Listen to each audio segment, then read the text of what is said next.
Okay. The general topic, I guess, is that we're looking to find Isa in history, at least the Isa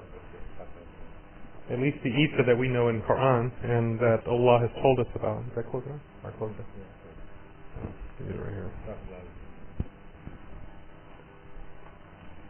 And something like 5 years of research as a Muslim looking at it, and something like 10 as a Muslim and as a Christian looking at it has revealed some really interesting things. I have tentatively, named the lecture, the entire series, which is going to be something like 12. I'd originally thought about doing 6 lectures, 2 hours at a time, but because most of this information is historical, it has names that people have never heard of, it has ideas and definitions are necessary for concepts that are not easily understood for somebody who is sophomoric in their knowledge about history, specifically first century, Christian history. I decided to break it up so we'd do 1 hour at a time. So we'll end up having something like 12 lectures or so. I've titled it From Isa to Islam, a Historical Journey, because I think that's exactly what we find in the study of the history of religion, is that we find the same concepts that exist inside of Islam re-emergent over and over and over again with these messengers to come who are speaking basically the same message that we're finding, our messenger, speak about in history. And between the time of Isa and our messenger, we realize that that span of time there's a tremendous amount of corruption. Something takes place because the messenger comes on the scene and Allah begins to tell us things that are historical. He talks about people that are not necessarily around anymore. Isa, of course, is no longer around. His followers are no longer around anymore. And because Allah has made historical claims as well as He has made scientific claims, the same way that we have looked at, science has eventually revealed the truth of Allah's statement to show it as to be a miracle. So in the study of history, we have found that the historical statements that Allah has said concerning His messengers, before Muhammad sallallahu alaihi wasallam, are also true, and to me they seem to be a miracle also. Inshallah, other Muslims will also. The concept here is we're going to build a pyramid over the next 12 sessions or so, starting with a very general idea of how we're going to talk about this discussion, and we're going to start with an analogy and then move forward. You okay, brother? During the first part of 1997, a group of young adults walked into a specialty store and bought an expensive and power telescope to look at a comet that was not yet visible with the naked eye. A few days later, they returned the telescope and asked for their money back because the telescope was broken. When asked how it was broken by the manager, the group said that the telescope did not show the spaceship that was following it. The manager of the store tried to convince them that it was not broken and there was no spaceship following the comet, but they would not change their mind. This group, of course, was called the Heaven's Gate, founded by Marshall Applewhite. On March 26, 1997, 39 members of this group were found dead after having committed suicide in order for their souls to be able to meet the spaceship that was following Hellbob. They believed that the spaceship would take them to a new incarnation. What's really interesting about this happening, and I'm going to show how there's a parallel with the history of Christianity, is that these group of people who believed this weren't uneducated people. Applegate was a former professor. Many of the followers of Applegate had master's degrees, and a number of them had PhDs. They were highly educated. A lot of them were computer programmers, made a tremendous amount of money, by doing programs and setting up websites and so forth. They were very educated, and they weren't poor. This wasn't a group of radicals who didn't have any money. They were wealthy, lived in a very wealthy area of Southern California. And there are two very important things about this, before we laugh at them, is that, like Christianity, they had a belief about religion. And they had a belief that seemed to have physical evidence that confirmed something of their faith, the comet, which means that though they had a belief about a religion, the fact that they had some type of physical symbol, something that was tangible, allowed them to try to express this belief and say, all of what I believe is correct. So there's, of course, a problem with this, is that the physical confirmation did not confirm the entirety of the faith. Other evidence and experts disagreed with the presupposition, which is really interesting because even at the beginning of their particular movement, family members and other former professors who knew Applegate and knew these students would argue with him, as well as the manager of this particular store who had, I believe, has an advanced degree in astronomy, who knew about this particular comet and tried to argue with them, yet they rejected it. The thesis question to this, that we're talking about this, and I'll show how this is clear, is a question. What causes and sustains this type of mentality? Because this is at the root of religion that exists outside of Islam. This idea that because we have a historical reality, that it justifies our belief. And I've defined historical reality in 4 ways. Number 1 is that there's a historical reality in people. Others believe, and the founder was trustworthy. Applegate understood his particular religion. He had an idea, he had a complete system of belief, and he had literature. And other believers began to see Applegate as somebody who was an expert, and therefore they should believe him because he's an expert about this particular faith, and he has some knowledge about science. So it seems to have some type of credibility that this religion predates the believers who were there. In the same way that I converted to Islam, and there were people who were more knowledgeable than me, there is 2 ways for me to view this person. Either I reject what they say, or I see them as a historical reality that this religion must have some trustworthiness because it exists before me. The other thing is that there's a historical place, that they know that there is a physical reality of this comet, that it's physical, it's tangible, and they can test it. They could see it, and this is why they bought this telescope. And not only that, but the events themselves were calculable. They knew when the comet was coming. They knew when it had come before. And not only that, like I said before, that they had religious texts. Other believers had published texts teaching about this theology of Applegate. The reason for their particular desire to reject this was because of an idea I'm going to talk about, which is called cognitive dissonance. And that is the feeling of extreme discomfort, originally defined as being caused by holding 2 or more inconsistent cognitions, and subsequently defined as being caused by performing an action that is discrepant from one's customary, typical, positive self-concept. That's a scientific way of talking about this. Let me talk about it in a more general way. Is that the Heaven's Gate member had 2 ideas about themselves. They were first educated people. They were people who believed that they could understand the world through science, through knowledge, through history. They were educated. Many of them were upper middle class. They were the high standing of, at least of this state. And number 2, that they were believers in this. And the problem with these 2 things is that there is eventually going to be a discrepancy between their historical reality of their faith, of what they believe is true, and with their education that's causing them to have to do something about this, because they can't have both. You can't, in this particular faith, be an extremely educated, scientifically minded person and have these beliefs. Because they realize that the dissonance is taking place, this uncomfortable feeling inside, because they're educated and they should be rational, but at the same time, because they're believers in this, they must be faithful. So there's only 3 alternatives for these 3 groups of people.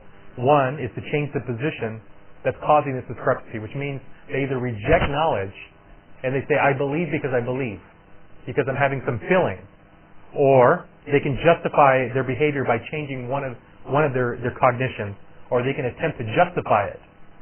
An example with smoking, what I'm talking about, make this easier. Let's say that you have a smoker, and he sees himself as a logical, happy person, and he's reasonable. And then he sees a sign that says smoking causes cancer. Because he's a logical person and believes he's a good person, that sign is causing him to feel uncomfortable. Because he realizes that seeing that this causes cancer goes against the fact that he's a reasonable person. He wouldn't go against this because he wouldn't do something that was going to cause him harm because he feels himself to be logical and a good person. This is something that people who are not good do. So he has a choice here. He can stop smoking. That way he can stop this feeling inside. Number 2, he can change with his cognition, which means I'm reasonable, but not every smoker gets cancer. So he changes one of his positions. Well, yeah, I believe that, but not everybody gets cancer. That way I can get rid of this idea by saying I thought this through. I'm being logical because I know the statistics. I could be one of the few who don't get it. Number 2, he can justify by saying he gets some benefit from it. It relaxes me. And he can justify it. The Heaven's Gate shopper chose to justify their beliefs. They chose to say, I believe in science and this religion, but this piece of scientific equipment is broken. They tried to justify it. Therefore, they can maintain their faith in Applegate and their education. They don't come into conflict with each other. The history of Christianity is a history of cognitive dissonance. I don't mean the history of Christianity in the sense of the last 100 years or the last 200 years, because after about the 5th century, 6th century, there is no more Christianity anymore. It ends because we have the messenger who's going to come. But before that, you have a lot of cognitive dissonance. You have persons who are struggling with how to define their faith. And that's because they have a historical reality, like I said before. They have historical realities of people that were real historical figures. You have Jesus and John and Paul, the Romans and the Jews. Those are real people. We can't deny that. Number two, they have real places. Israel, the Jordan River, parts of Palestine. They have Sinai. They have all these places in the Middle East that are real, tangible places. They are historical realities. And they have real events that they can look into history books and find real events. They have the Romans conquering Israel. They have the Jewish revolt. They have the rise of Hellenism in that area. And they have texts by which they can find this material. Real texts. The New Testament, the Old Testament. They have the pseudepigraphon. All these different documents by which they can justify their faith. So when we look at Christianity today, you're talking with a person who like the Heaven's Gates persons, have a tremendous amount of material by which to justify their faith. And for you to try to come against it and attack it, you're attacking all of this information that they can lean their faith up against and say, I believe because of all these historical realities that are around me. But there's a problem. The historical reality of Christianity does not prove the entirety of their faith or their doctrines and theologies. And what I mean by that, it is true that when Christians say there was a real Isa, we know that historical reality.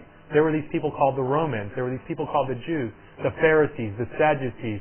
There were these councils. All of those things are real. There was Paul, and there was persecution of Christians, and all these things. That's true. Those are historical realities of Christianity that you can't deny. There were theologies, for instance, that existed at a time that are realities. But the problem is that the entirety of their faith, what they have today, when you're trying to weigh that against the historical realities that they have, including their text, those things are not supported. And what I mean is like the idea of the Trinity. It is a reality that the Trinity exists at some period of time, and it is now part of the Christian faith. To try to argue with the Christian that the Trinity isn't part of their faith, well, that's ridiculous. It is. And the texts themselves have been developed specifically to uphold that. You can't argue with them and say that they don't believe that for them, the Messiah was going to die, and that by his death, he would take on the sins of the world upon him. So all you can do, you have like a license to sin. You know, you sin, you can put up your card to Allah and say, it's okay. Jesus already paid for this, crime. Therefore, I'm okay. I repent, and you can move on. That is a reality in the religion, but it does not exist as a historical reality or as a historical proof for them if they're trying to associate all of these historical realities with Isa. Isa exists outside of that. It's the same, for instance, if I was going to talk about us in this room, if 300 years from now, I could talk about the historical reality. There were Muslims in this room. There were people who lived here at this time. They believed in the Quran. They made prayer, right? And they used to have this crucifix that was up here, and they used to bow down to the crucifix and make the sign of the cross, and so forth. Now, everything that's around this other historical reality is true, but the particular statement about the cross and the theology that goes along with that, that's not supported by it. And the history of Christianity is exactly this way. The old other texts and scholars disagree with the Christian idea. From the rise of Paul's faith until recently, major scholars like John Crossan, Jews and scholars have disagreed with the Christians from the very beginning. And that's something that people don't understand, is that the texts themselves, the Bible, doesn't come out of heaven, opened up, and it comes out like, oh, and it falls, and all of a sudden the Christians have it. They don't exist like that. Each one emerges as a historical document because of a particular happening. And each one of them emerged because of what we talked about before. Cognitive dissonance. A social cognitive dissonance. That societies of persons who called themselves Christians at different periods of time were experiencing social persecution, political, economic persecution problems that caused them to have to reformulate their faith. So there is a discrepancy in the idea that Matthew, Mark, Luke, and John, which are the supposed Injils of Jesus, are in any way part of the Injil of Jesus. They aren't. Because each one is written at a different period of time to reformulate the historical Jesus, to make a new one that fits better in the society. They don't contradict each other. There's an evolution. I mean, the Christian is correct in interpreting his text the way he's interpreting it. But that has nothing to do with Isa. And that's what I think a lot of scholars who are involved in this don't understand. It does support their faith. Those books do say that Isa is God. It does. In other texts, it doesn't clearly state it. Later on, it does. There is a verse in the Bible, for instance, says that Jesus, who being in very nature God, made himself nothing in the form of man. It does say that. And what we try to do is get in this debate of trying to find where there's a contradiction. Well, the religion is built on contradictions. It is what it is. It is a faith of contradictions. We're going to talk about historical, cognitive dissonances. That is that justification and the reinvention of Jesus is the faith of Christianity. The Gospels were rewritten because of particular historical challenges to its faith. Like I said before, both political, theological, and historical. And in the next number of lectures, we're going to talk about each one of those and what happens with the faith.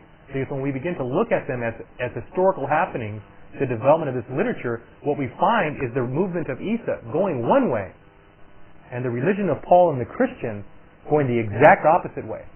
And what's most fascinating about this is that when we use the Quran and the Hadith as the basis by which we judge who was on the path of Isa and who was not, we find that the Christian movement has absolutely nothing to do with the movement of Isa. As a matter of fact, historically, when we look at historical documents concerning this, we only find support for Quran and Hadith. We don't find them removed. Each gospel in the reality or cognition of the Christian faith but each rewritten gospel is the new reality or cognition of the Christian faith. We don't have this concept, this idea that now we're in a new time, so we need to write a new story about the messenger. We don't have that idea.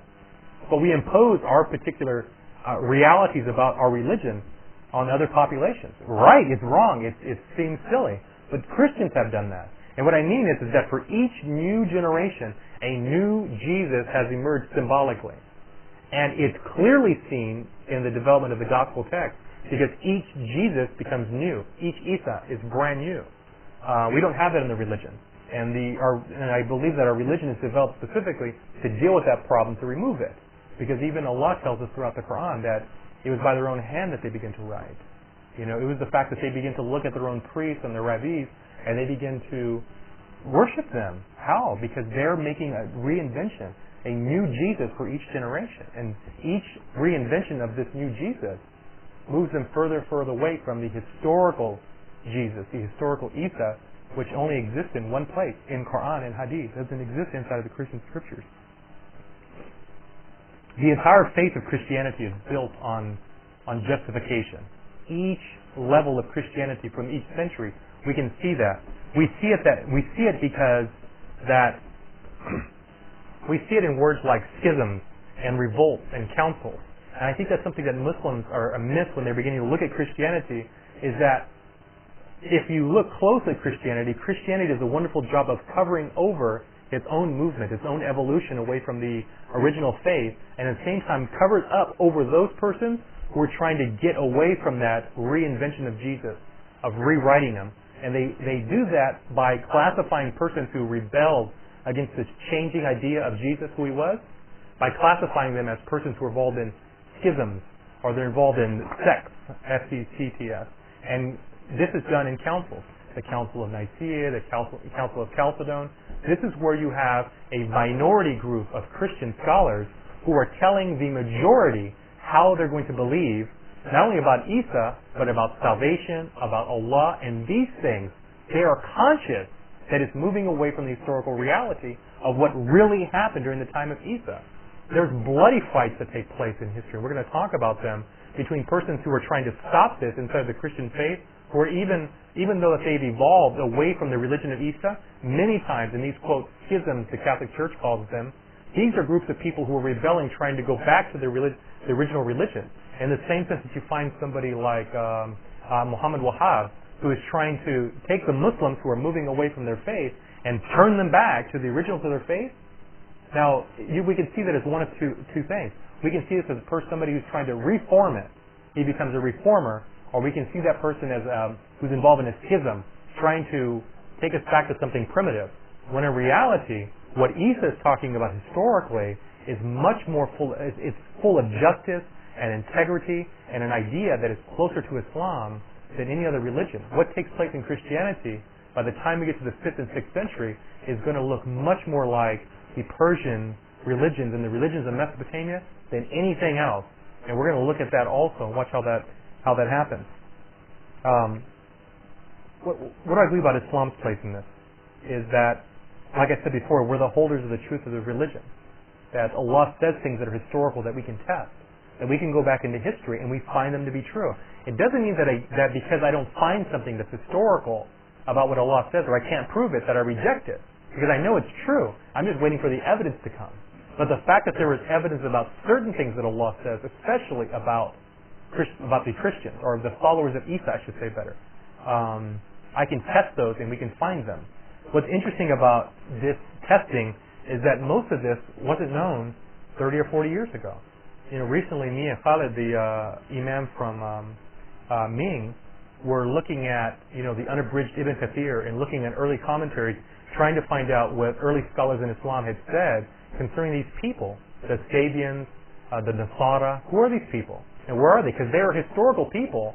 They're being talked about, and for the most part, the scholars, as we look at them, there is confusion about them. There's a disagreement about who they are. Even the earliest, when we were looking in the Arabic at the earliest narrations concerning them, no one's quite sure who they are. And there's a reason for that no one knows quite sure who they are, because Christians did a wonderful job of obliterating them. And we can see that historically when that takes place. And the fact that Allah is talking about them by name, names that hadn't been in circulation for hundreds of years before the messenger comes, to me is astounding when it takes place.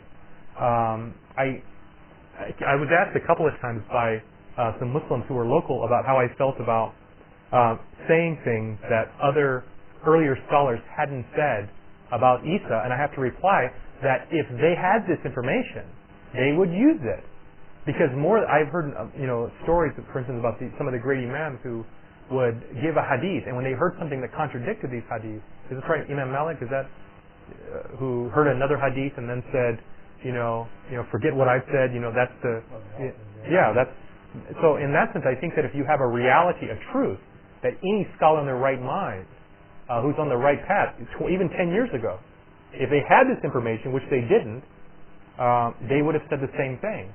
And the problem is that Muslims for 1,400 years have tried to talk about Christianity with a text that was written for the purpose to cover up the truth about Isa and the development of that religion. I mean, I have said that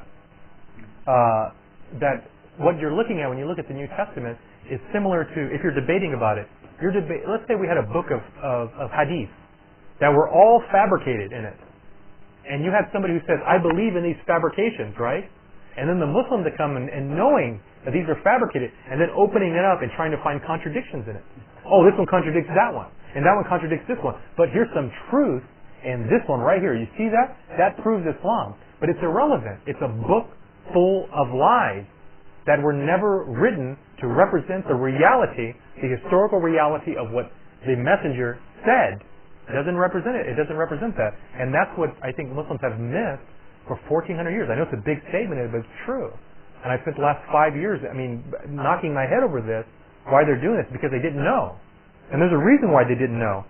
They didn't know because most of the recent archaeological discoveries have taken place in the last 40 years, the last 50 years. And the fact of the matter is that Muslims have not been engaged in recent archaeological discoveries, even when those discoveries take place in their very lands.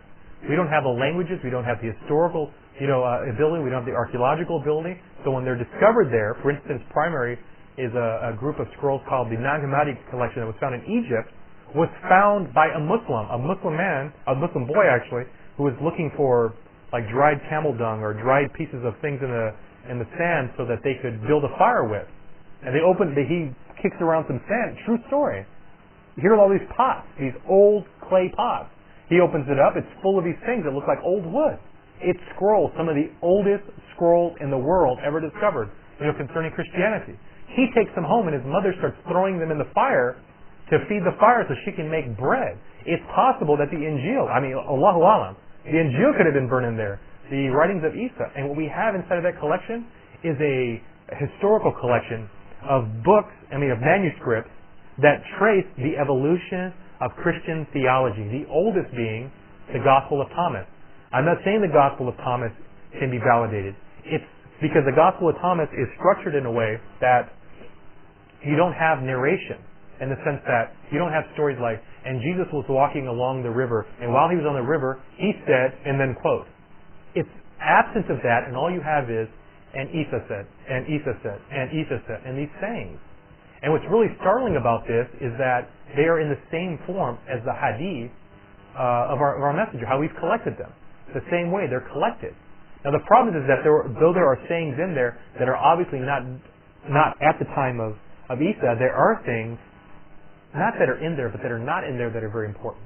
In this document, there is no discussion of the Trinity, no idea of the Eucharist, or the idea of eating the body of Isa and drinking his blood, as part of purification. You don't have that. You don't have the idea about the divinity of Mary. You don't have the idea about a crucifixion, or that Isa is going to die and salvation is going to come by this. You have none of that there.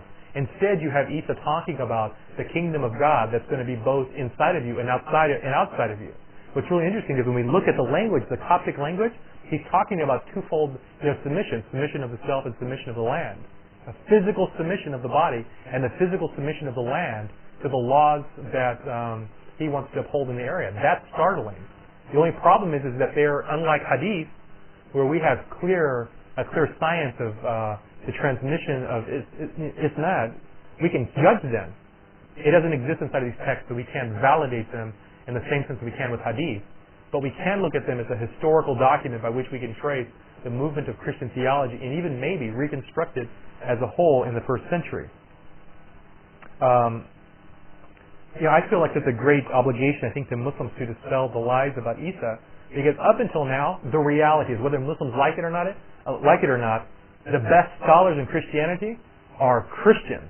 The best scholars about Isa and about his time period are not Muslims, they're Christians. And what I find really interesting about this is that one of these, who happens to be a Jew, his name is Robert Eisenman, who teaches at Columbia, has this startling statement at the beginning of his book.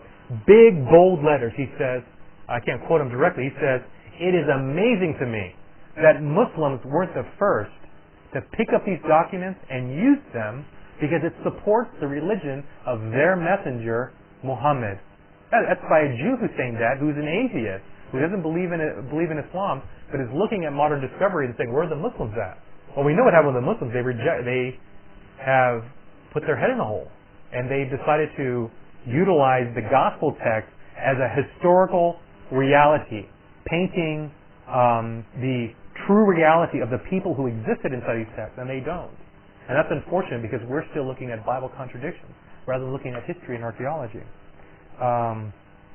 When we find Isa in history, we find not only a Muslim on the straight path of his religion, we find a man who was like our messenger, Muhammad sallallahu alaihi wasallam. He is a man. When we look at history, we don't find a man who is talking about being God. We find a man who is angry at Roman occupation.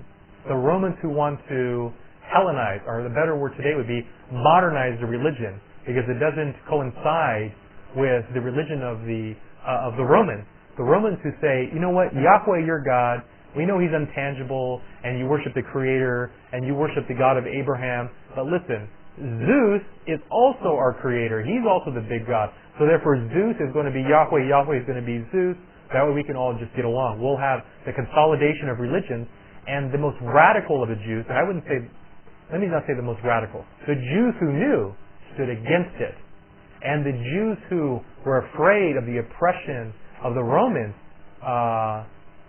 compensated these Jews who stood on the straight path by betraying them and allowing them to be executed and siding with the Romans, and thousands, and I mean thousands, of the followers of Isa, which we know historically they're called the Nazarites, the Nasara, the Nazarenes, are slaughtered and betrayed by the rabbinical Jews who just want to get along, are betrayed by them in 60, and then in 120, and then finally in 160. And we'll talk about them in three. Next week we'll start. Let me tell you how we're not going to engage Christianity as an idea. I'm not going to engage it as a religion because it's irrelevant to me whether or not the Christian today worships a man they call Isa. That to me is irrelevant because it's not the Isa that is talked about in the Quran, and it's not the Isa that Jesus was. This is a religion that is completely separate from the movement of Isa and his followers. It has nothing to do with it. This religion developed starting in the 5th century and then completely moved away. The last of the Nasara, the last of the Nazarites and the Jews who are on the straight path, they become Muslim as soon as the messenger comes.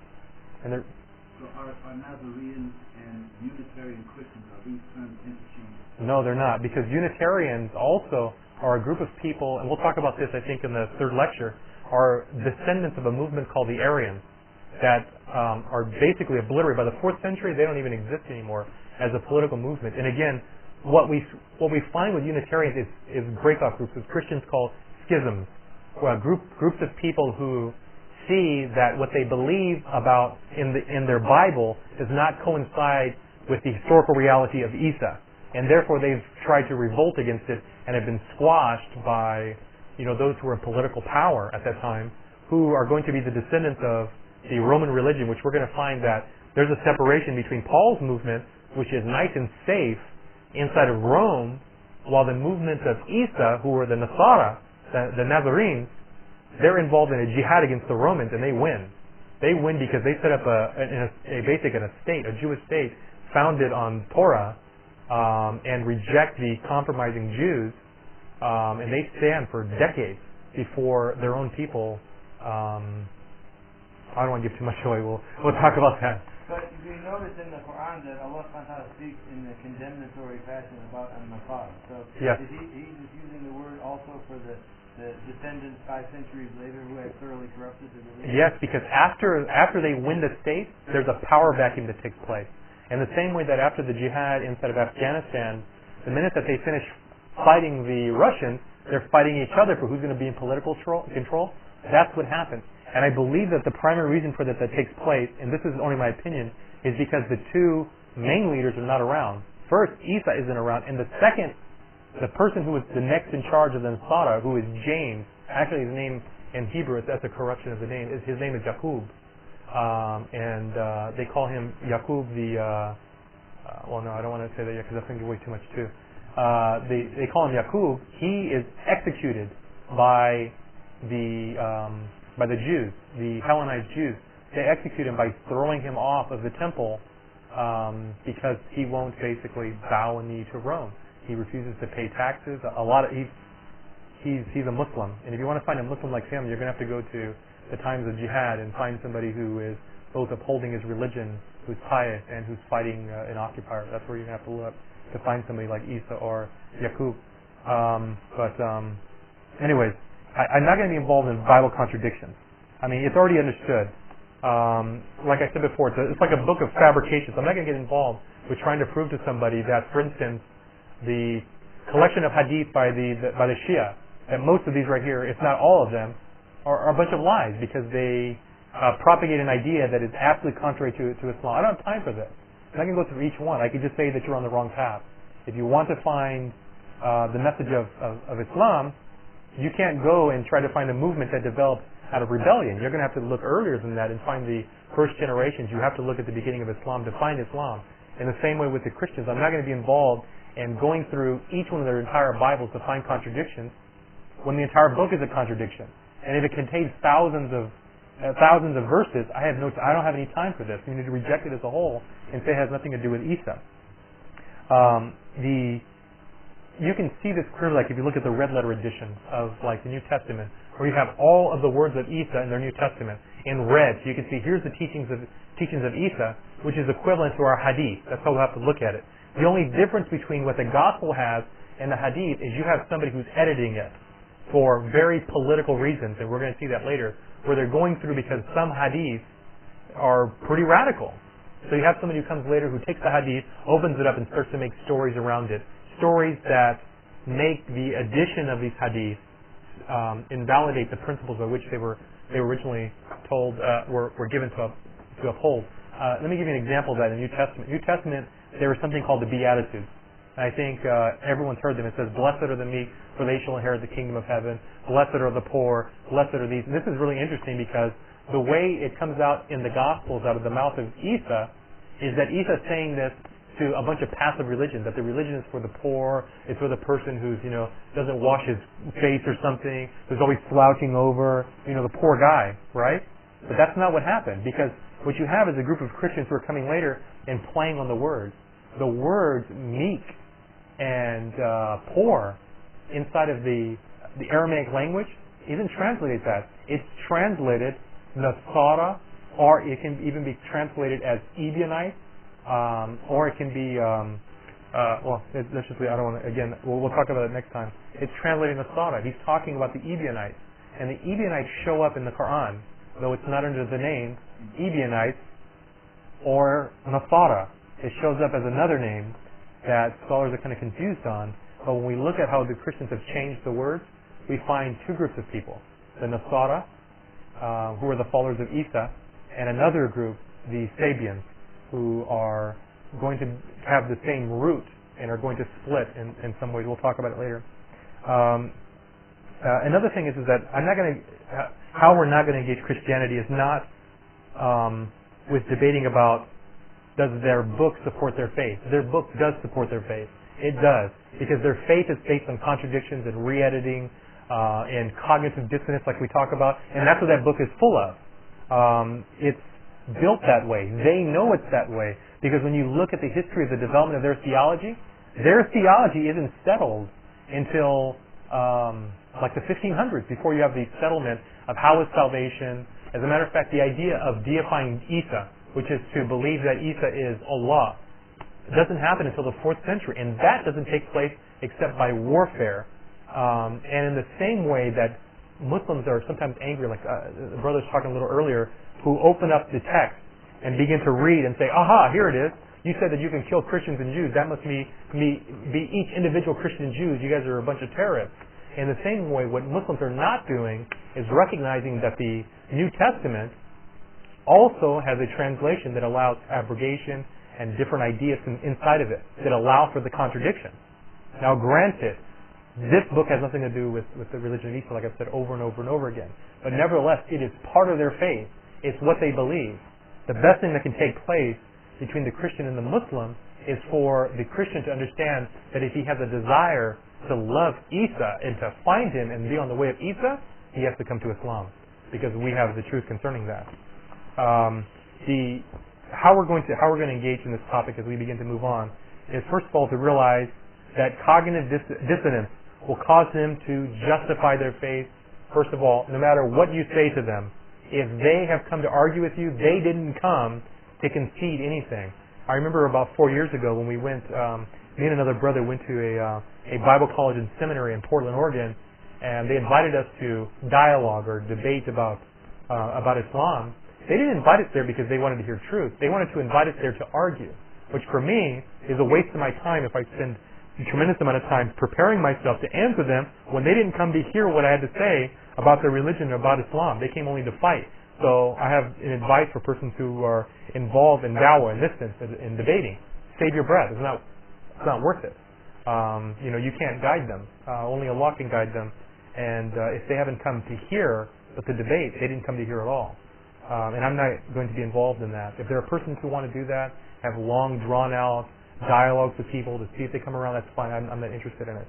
How to engage Christianity. First of all, it's necessary for us to rescue Isa from the rewriting of the Christians of their text through the use of history. I don't have to go to their text to find Isa. I can use historical documents that exist at that time. And what I mean by that is this, is that if we're looking for the historical reality of Isa, what we have to do is we have to reconstruct his historical environment. What was going on at that time? For instance, there'd be no way for somebody to talk about the first millennium of the world, the second millennium of the world, without talking about the fight between the West and between those who have engaged the West. For instance, you couldn't talk about it without talking about the World Trade Center. You couldn't talk about this century without talking about Afghanistan or Iraq or the war of the West against Islam. You couldn't talk about those.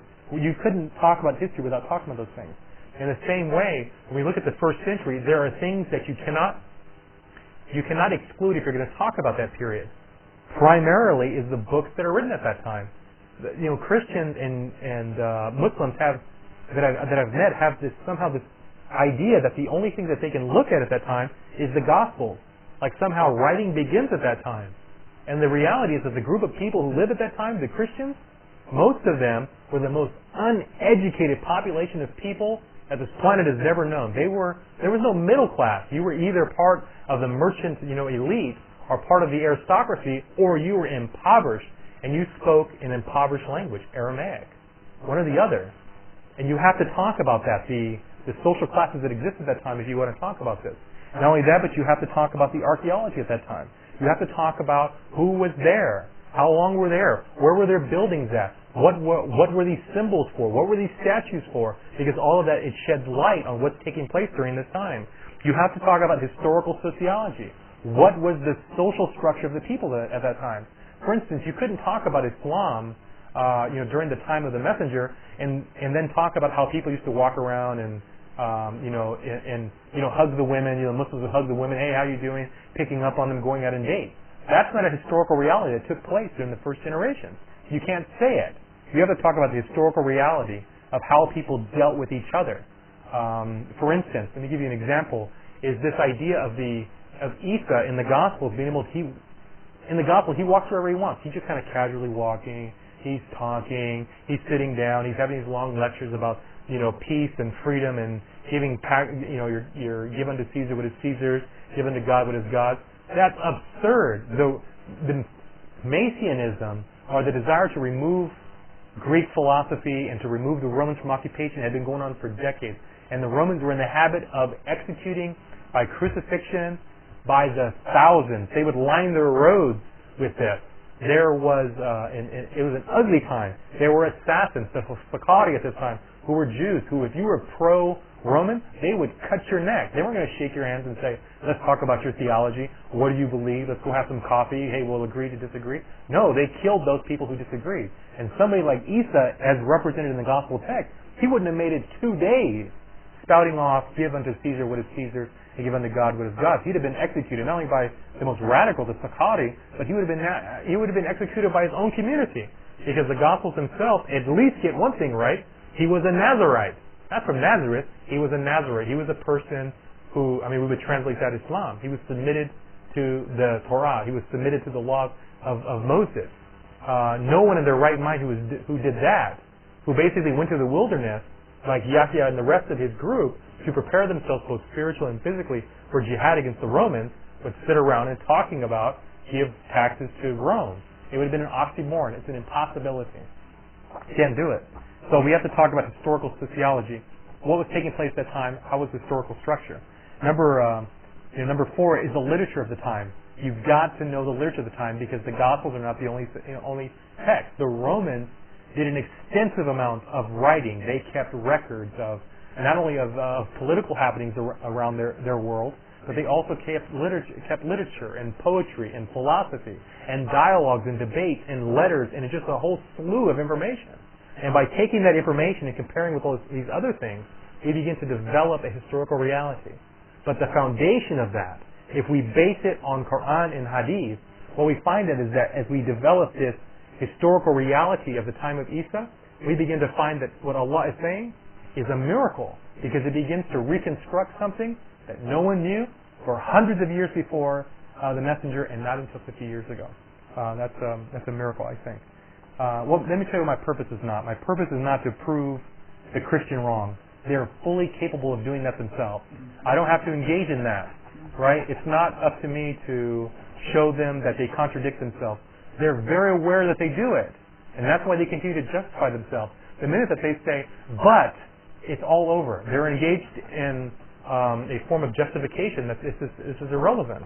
And not only that, but they have the book to do that, because their book, they have a book that basically in one section talks about monotheism, and the next talks about Isa being Allah, and that's how you begin to get the derivatives from those two things. You get the Trinity. Why? Because you have the reconciliation of these things that don't make sense together. How can you have monotheism, and how can you have over here the idea that Isa is Allah? Well, what they do is they formulate between the two. Well, they're the same person. Must be three in one. And the entire doctrine of that, I know I'm belittling it, but we'll get into it extensively. The entire of their doctrine, their theologies are based on the same thing, taking contradictions. A contradiction of Judaism with the Hellenized religion, they have nothing to do with each other. Nothing. But they come together and they make Christianity. Christianity is the mixing of the stuff. I think this is the classical explanation of this historically, that this is called a divine mystery. How the Trinity and monotheism come together, and this is how they escape explanation of what is inconsistent with reality and rationality. Yeah. I think that's not. I think they're going to do that because they were killing each other over this, and we're going to talk about that in great length. And I think that lecture will be called "When Jesus Became God." I picked up a number of books on it, and I'm reading one right now. It's really interesting and stimulating. Is that they were fighting about this? The Christians didn't have it resolved, and just to give you kind of a bird's eye view, we're going to talk about is because up until Constantine, they were a persecuted religion. So they practiced their religion in holes, literally in catacombs, in tombs. They had to practice their religion. There was no real dialogue between any of them. So when they emerge as the majority, and when they emerge as the power, you have all these different views that are coming out. These different bishops are saying, "This is what we believe about Isa," and you have this other one coming out of a hole where last few years says that's not possible. Our scholars say such and such. Our scholars say such and such. You have a war to see who's going to win, and the person who decides this isn't the most pious Christian or the most knowledgeable person. It's going to be a emperor who doesn't care either way. He just wants. Yeah, we're talking about. Well, that's one of them. Nicaea. It's an emperor who's not a Christian. Yeah, he's going to decide it for them because he doesn't want his kingdom to fall apart, because they've been through political strife for literally 100 years. He doesn't want to go through this again. So he wants to unify it. And number two, it's the population, the mobs of people who are going to decide it, because they're going to begin to kill the most knowledgeable people about this and eliminate them from dialoguing about this. I mean, it's my conviction, if it hadn't been for Constantine, you might have found the reemergence, Allahu Alam, the reemergence of monotheism, because it seemed like it was going to go that way, the absolute rejection of Isa as a divine being. It didn't go that way. Spears, swords, and arrows, stopped that from happening. The next thing is that their purpose is to show that Isa of the Quran to Muslims, in order so that they can see that Allah's book is the only book that paints Isa in the noble light he deserves, and inshallah to give Muslims the tools to engage in da'wah to those among the Christian population whom Allah subhanahu wa ta'ala has guided to truth. And what I mean by that is this, is that unfortunately Muslims not having this information have resorted to information that is now, expired. I mean, we wouldn't drink milk that has been expired for a week, but yet we're taking something that is much more valuable than this, that can make somebody much sicker.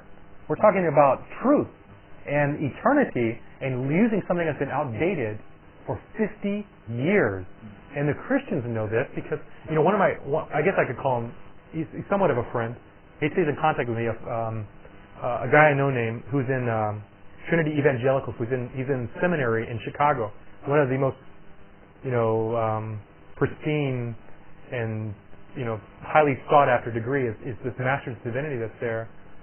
He said himself, when I began to approach him and talk to him about this, he goes, I don't know anything about this. I never heard it. I don't know anything about it. It's like a surprise attack. But yet when I went to his previous school, who did the professors confront me with immediately?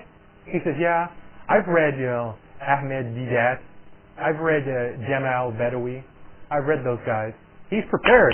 He's got his hands rubbing together. He's ready for an attack because he knows this material.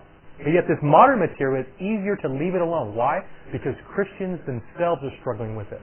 Because how do you reconcile the fact that the historical Jesus has nothing to do with Christianity? So you have the best of the scholars debating. You have books that are coming now about, for instance, the title I just read, which was Why Jesus Must Change, or Why Must Christianity Change, and another one, Rescuing the Historical Jesus.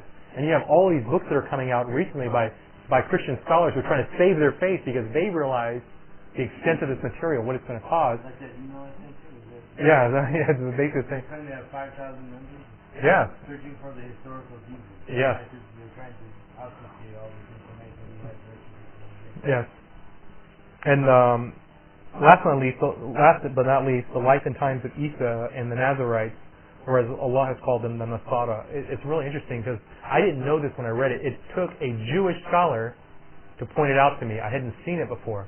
When he began to talk about the derivatives of these words, that when we look at the derivatives, we begin to find something in the Quran and during the time of the messenger that we didn't know until recently. And the only way they found it was by recent discoveries. Two that I'm really excited about. One is, of course, the Nag Hammadi library. We'll talk about it, what's good and what's bad about it, how to use it.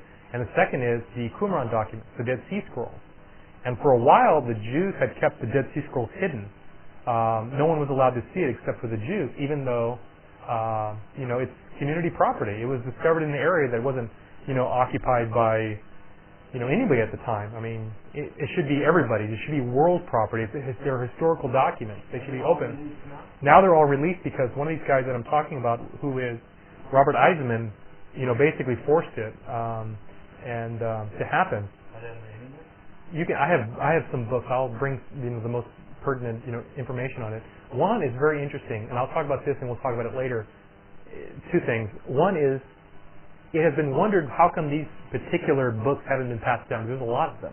Well, the number one reason is the owners of these books were annihilated by the Romans, and predominantly they were annihilated because they were betrayed by their own people and rejected by the Christians who originally claimed that they were on the path of Isa. But when Isa and his followers were involved in a type of warfare with the Romans, they began to reinvent an Isa over and over and over again to the point where they didn't even recognize their own religion and began to feel bad about it, war over it. We're gonna talk about that. I don't want to give away too much right now. And how much time do we have, brother? I guess we'll conclude here and say, may Allah guide us in His straight path, none of those who have incurred His wrath or have gone astray. And may Allah expose the falsehood of 2,000 years of Christian lies.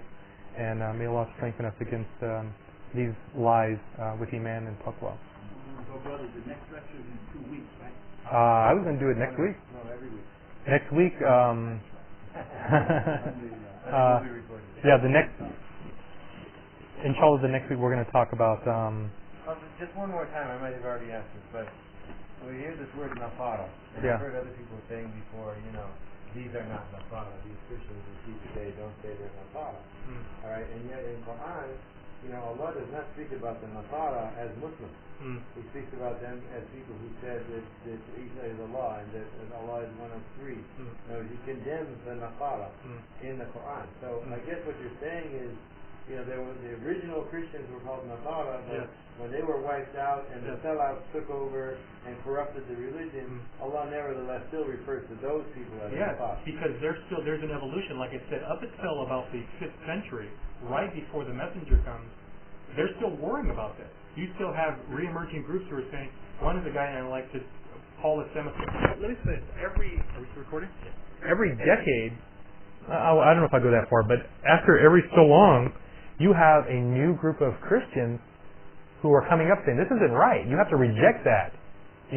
One is Arius. I really like him because he says, during the debate with the Chalcedonian Fathers, or not Chalcedon, but Nicaea, he says, it has always been our faith that we believe Jesus to be our prophet and our Messiah, and that we should live our lives, this is like the 4th century, and that we should live our lives based on the lifestyle that He has set forth for us to follow, and not to worship Him. He isn't uncreated. He is the created image, and therefore cannot be God. And that's profound. And what I mean to say is that it is correct for what Allah says, that these people, over a period of time, there's a corruption of the religion. It doesn't happen the opposite way, like you find with sociologists who would like to say that there is the evolution of religion. You move from a very primitive religion, and you move, and all of a sudden you have a very advanced form of religion, which I think to most of them, like Buddhism, is the most advanced religion because there's no God, there's no tangible, there's no conscious being anymore. It's the absence of a deity. But that's not the case. What you find is a messenger coming and the de-evolution of the religion. And along the way, you have if you ever seen a machine that monitors the heart, and you see the little blips that go up and down. This is what you have inside of the religion of Isa. These blips that begin to get smaller and smaller and smaller until it flatlines. And it's interesting is that when we see that flatline take place, and that happens right before the coming of the messenger. Let me give you some heads up. Is you find a physical reaction in the earth that takes place when you have the iconoclast wars, which is the Western Eastern churches are fighting against whether or not they should have they can carve images of Allah, and they say we're not going to worship them, we're just going to carve them, and that way we can venerate them, we can admire them. When you have roughly after the end of the time, there is a gentleman who wrote a book called David Keyes is his name. He writes a book called Catastrophe, and says around this same period, the early 500s, you have a violent eruption or an explosion in the earth that takes place and causes the climate in the entire world to change by at least several degrees. And what happens? The collapse of Tenochtitlan, one of the greatest civilizations inside of the Western hemisphere. Yes, you have the collapse of that. In the documents we find of the Maya, basically they're saying, they're sacrificing to the gods, to the sun gods, and to their pagan gods to try to bring the rains back, but the rains won't come. No matter how many sacrifices they have, it won't come. The city literally disappears. It looks like almost overnight. You have the destruction of the Maghreb, is that I say Maghreb Dam in Yemen? I can't remember how to pronounce that. You have it floods, the dam breaks, it impoverishes the Yemeni who were on top of the world for a little time, but who were doing back alley trades with both, Justinian, with the Roman Empire and with the Sassanid Empire. You have famines all over Europe. Justinian has bankrupted the Roman Empire by, engaging in these wars. It looks like an apocalypse. You have the Yemeni and the other Arabs who are flocking to Mecca because it's surviving all of this because of its trade with all of these different nations. It has wealth there. And not only that, yes, and not only that, but you have the culture of the Yemeni who are coming. Very specifically, the poetry enters into Mecca and it becomes dominant. Their highest culture, which is their recitation, their poetry, enters into Mecca. And around the same time that all this is happening, this catastrophe is taking place, you have a man, not a god, on the top of a mountain, and his name is Muhammad sallallahu alaihi wasallam, and we have the religion of Islam. But we'll talk about that in about a month, inshallah.